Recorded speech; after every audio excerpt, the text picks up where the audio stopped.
So, ayan guys, lumalaganap na to sa TikTok ha. Okay, ito yung user na yan.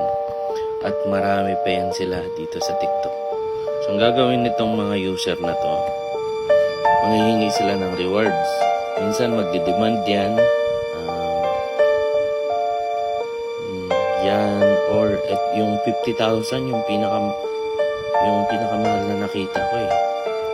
50,000 yung hinihingi nila. So, saan ba yan? Ito, hiningi rin nila to, 15,000. 50,000 yun eh. Yung, 25 na lang, walang 15,000 dito. Ito, yan, hiningi yan nila. So, yan. Hinihingi yan nila ng mga scammer na to. Tapos, yung mga tao, ayan o, okay. Yan. Ang dami. Makikita nyo dito guys, ayan. Hanapin nyo yung username, ipipaste nyo down. Tapos, gagawa siya. Magsisend siya ng pera. Ito yung bagong scam ni TikTok. Bagong scam dito sa TikTok. At guys, 11:21 ng March 30. Ayan. Hindi pa to tinake down ni TikTok. Hindi pa rin tinake down ni TikTok. Kasi ang daming engagement, oh. Pero dami nang na-scam. Tignan natin. 5. So, ayan.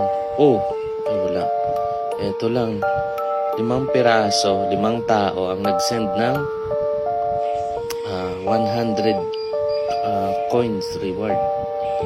Gift pala. So, ito yan sila.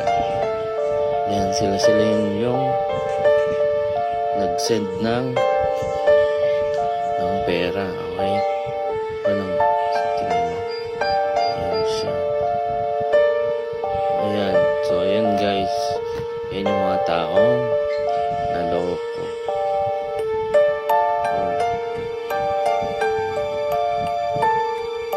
Sila yung mga nag-send ng gift sa live ng taong to.